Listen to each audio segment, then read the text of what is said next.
大家好，我是小美，今天来做简单的蛋糕。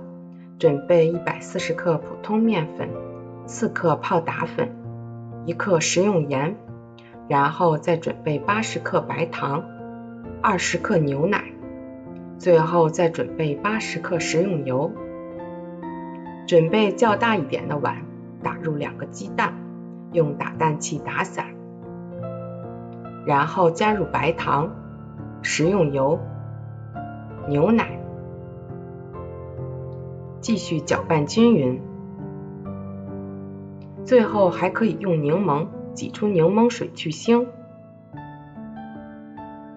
面粉中加入泡打粉和食用盐，搅拌均匀。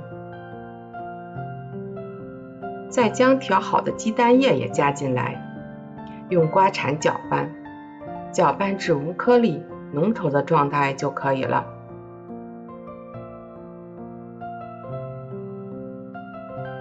再将做好的面糊倒入模具中，每个模具倒6分满就可以了。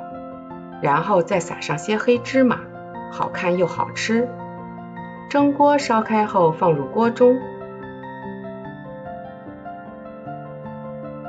盖上盖子，大火蒸15分钟，然后关火再焖5分钟，这样就不会塌陷了。打开盖子，把它取出来，稍微放凉后再倒扣出来就好了。非常的松软，颜色也非常的漂亮。掰开看一下，里面也很松软细腻。自己蒸出来的蛋糕不添加任何添加剂，吃着放心也健康。做法也算是比较简单，如果你喜欢也来试试吧。我是小美，喜欢我的视频就关注我吧，谢谢您的支持。